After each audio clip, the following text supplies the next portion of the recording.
நண்பர்களே, இன்னைக்கு நம்ம பார்க்க போகிற ரெசிபி கேரட் மற்றும் பீன்ஸ் சேர்த்த பொரியல். நண்பர்களே பாருங்கள், பீன்ஸு கேரட்டு கட் பண்ணி நறுக்கி ரெடி பண்ணி வச்சுருக்கிறோம். அப்புறம் தேவையான பொருள் என்ன அப்படின்னு சொன்னால், தேங்காய் துருவல், 3 பச்சை மிளகா, ஒரு 4 பல் பூண்டை வந்து நச்சு வச்சுருக்கிறேன். தேவையான அளவு கருவேப்பிலை, அப்புறம் வந்து சின்ன வெங்காயம் ஒரு 10 வெங்காயத்தை 2ஆக கட் பண்ணி சின்னதாக கட் பண்ணி வச்சுருக்கிறேன். பாருங்கள், ஸ்டவ் ஆன் பண்ணியாச்சு. சட்டி நல்லா ஹீட் ஆனதும் எண்ணெய் ஊற்ற போகிறோம். தேவையான அளவு எண்ணெய் நல்லா சுட்ட பிறகு கடுகு போடுறோம். கடுகு உளுந்த பருப்பு போடுறோம்.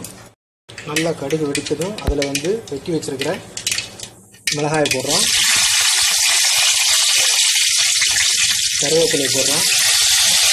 இப்போ அதில் நச்சு வச்சுருக்க பூண்டை சேர்த்துட்டோம். அப்புறம் அதில் வெட்டி வச்சுருக்கிற வெங்காயத்தை சேர்த்துட்டோம். சேர்த்து நல்லா கிளறி விடுறோம். கொஞ்சம் உப்பு சேர்த்துக்கிடுவோம்.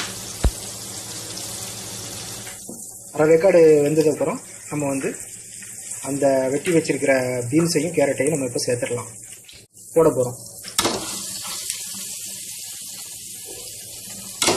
போட்டு நல்லா கிளறி விட போகிறோம். இப்போ இதோட நம்ம 1/4 டீஸ்பூன் மாத்திரம் மஞ்சள் பொடி சேர்க்குறோம். கொஞ்சம் தேவையான அளவு, அவ்வளோதான். இதில் நம்ம கொஞ்சமாக தண்ணி விட்டு மூடி போட்டுடலாம். அப்போ தான் கீழே அடி பிடிக்காமல் நல்லா வேகும்.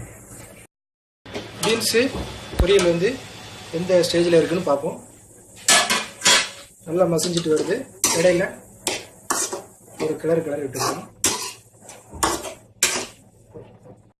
நல்லா அழகாக வெந்துருச்சு. இதை வந்து நம்ம தெரிஞ்சுக்கலாம்.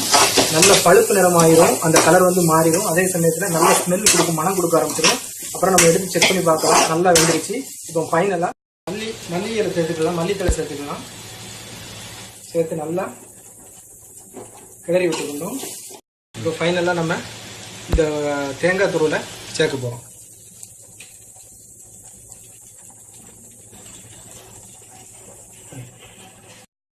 நண்பர்களே, அருமையான ஒரு கேரட் மற்றும் பீன்ஸ் பொரியல் ரெடி ஆயிருச்சு. உங்களுக்காக இதை பார்க்குறவங்க எல்லாரும் லைக் பண்ணுங்கள், கமெண்ட் பண்ணுங்கள், சப்ஸ்கிரைப் பண்ணுங்கள், ஷேர் பண்ணுங்கள்.